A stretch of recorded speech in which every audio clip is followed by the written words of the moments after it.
ng araw. Hindi katulad kahapon, ang ulan eh. Inulang kami sa pagtitinda namin ng kape sa Kumintang.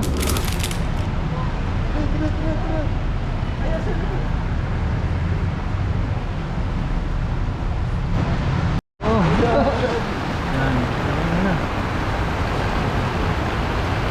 Ulan eh. Oh, kayo lang naman kayo doon. Oo, tabi rin. Doon mo. Saan? Ayo, doon. Kay Kuya.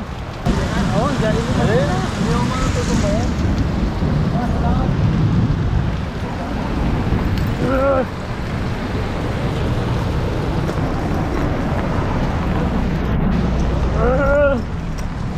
Gago. Wala na to, uwian to.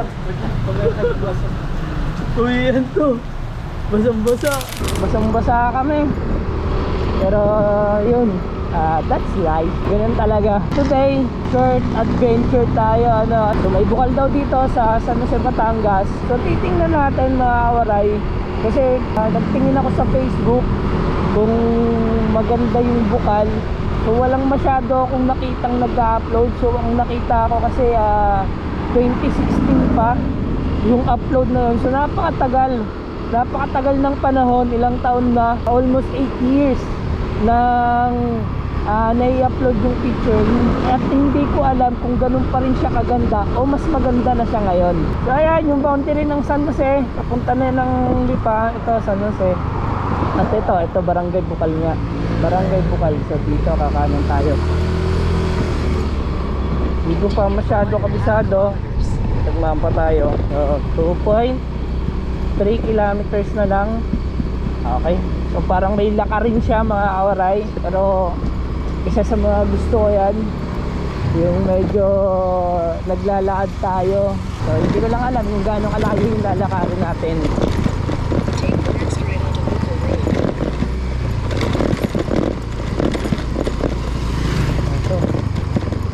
Turn right.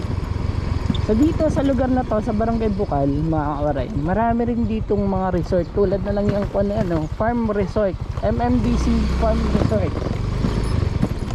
Oh, ano naman? Ano?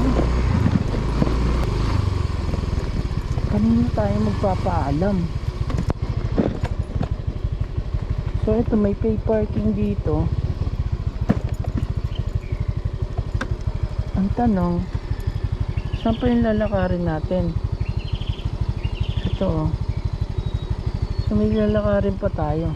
Ang kailangan natin mapagtatanungan kung sino. Ito. Sinaboso. Kuya, saan dito yung Bukal Spring? Yung Bukal po. Pwede ka po doon ng motor? Pwede naman. Nakakarating po doon? Hindi. Hindi lang sa may... Lakarin pa po. Tababa lang konti. Baba lang ng konti. Pero pwede pumarada doon. May naniningil din doon ng parking lot? Wala naman. Wala naman. Okay po.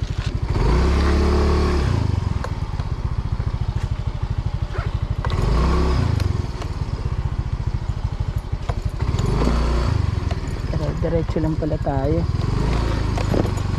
Hindi nga lang, hindi ganun kagandahan yung daanan dito. And kung halimbawa may 4 wheels ka, hindi makakapasok dito. So dun lang talaga sa bungad yung 4 wheels.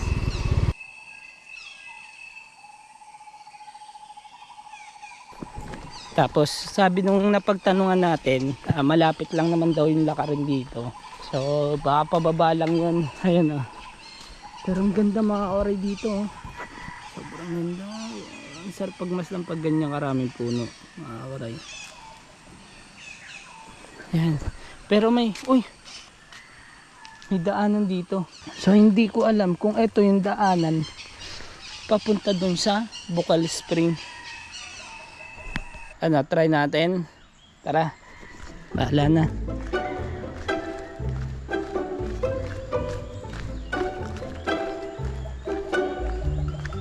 Oh my goodness.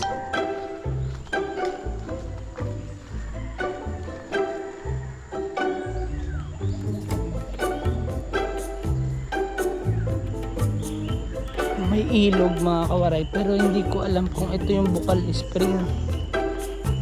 Malakas yung agos ng tubig.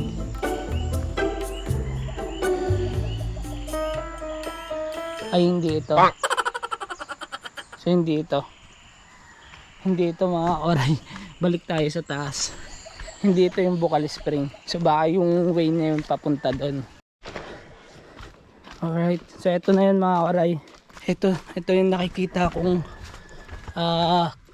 way papunta doon sa Bukal na nakita ko sa isang Facebook. Kaso ganito pala siya kasikip. Oh.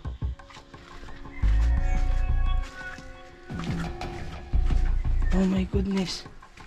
Ganito pala yung daanan dito. Oh.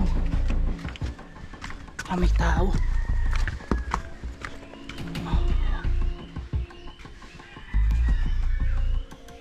Grabe.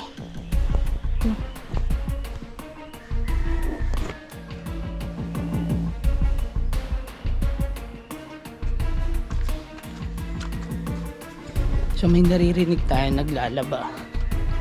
Baka taga-lokal yun dito. Tingnan mo naman yung daanan.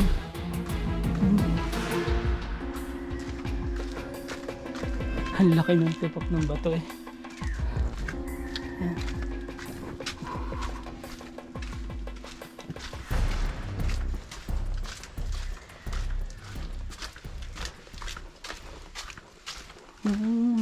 May bayad, matanda, 40 pesos for main entrance.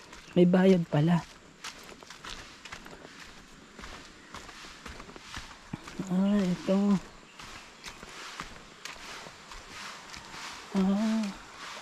Ito, may naglilinis dito mga kawaray.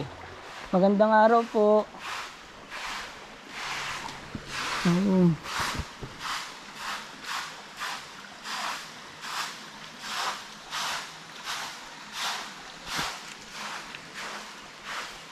Magandang umaga po. Para wala akong tubig. Pinalitan ho. Okay po. Papalitan lang ng tubig. So yan mga kawaray, ito yung Bukal Spring dito sa Barangay Bukal, San Jose, Batangas. And yung pinagkukunan nila ng bukal mga kawaray, eto, ayan o, tingnan nyo naman, meron silang pinaka-drum na saan, anong tawag dito? Dinagyan mo lang sa punong kahoy niya. Garnay, may tubig sa ilalim niya. Etong punong kahoy na re. Sa baba ng grotong niya. Sa baba ng grotong to. Itong tubig na lumalabas na to, galing to dito sa bukal dito. Etong drum na to. And etong drum na to mga kawaray, tingnan nyo naman kung gaano kasagana yung tubig. Sabi naman ni Kuya, yung pinagmumulan ng tubig na to, nanggagaling dito sa likod ng puno na to. Ayan, lapitan natin. Ayan. So, tabi-tabi po. So, etong puno na to, sabi ni Kuya, dyan daw nanggagaling yung tubig na inilalabas dito. Etong tipak dito sa gilid, mapapansin ninyo, matubig. Ayan o. Matubig. Yung pinakatipak na yan, yan yung tubig na nanggagaling dun sa puno talaga. Yun nga lang naabutan nating drain ni Kuya kasi maraming naliligo dito and dinedrain nila para kahit paano sa mga susunod na mga maliligo dito or magiging customer nila is malinis yung bukal na pagliliguan nila. Ay, may isda. Wow, miro. May isda. Doon sa para may hitot dalag. Punta daw. Dito at dalag. So ito mga oray dito, ganito lang siya kalalim. Ito na yung pinakamalalim dito. So tamang-tama lang talaga sa mga gustong pumunta na mayroong maliliit na mga bata. Pero syempre, responsable pa rin yung bantayan ninyo yung mga bata ninyo kasi makukulit ang mga yan. So baka hindi natin mamalayan kung ano na palang ginagawa kasi hindi naman halos lahat ng mga bata ay marunong lumangoy. So kailangan maging responsable pa rin tayo kahit tiwala na tayo na ganito lang kababaw to, pero kailangan pa rin natin maging responsable para kahit paano mabantayan natin ng maayos yung mga bata, yung mga anak para hindi na rin mapahamak. Ayun, ito ang ganda, ang damig.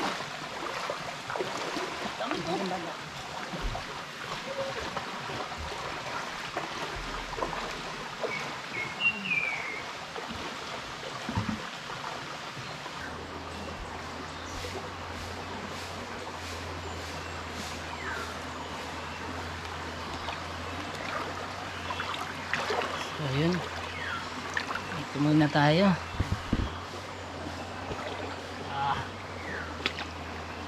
Grabe ang lamig.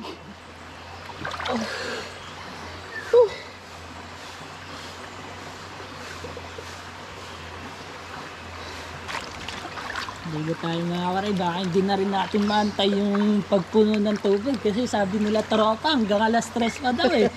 Alas stress pa yan. Oo.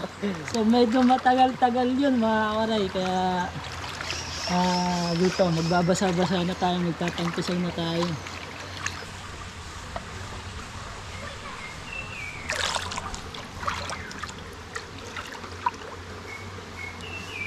Yan mga kawaray, di na natin maaantay yung pagtaas ng tubig kasi mag-alas 11 na. So yung mga 4 baby natin, pakakainin pa natin. So gutom na yung mga yun, kaya kailangan na rin natin umuwi.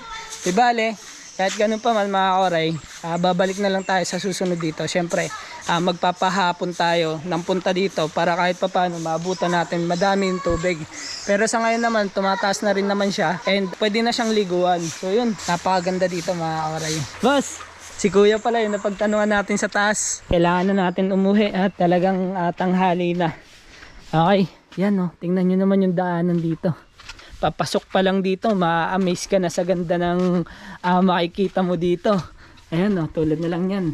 Nakakatakot sa una, lalong-lalo na kapag mag-isa ka lang. Kasi ito yung maabutan mo, ganito yung itsura. Yung maabutan mo. Pero kapag nakarating ka na dito sa loob, makikita mo yung ganda ng lugar, yung nature, yung mga naglalaki ang puno, talagang ma-amaze ka kasi imagine mga oray na sa liblib na lugar na to may makikita kang bukal.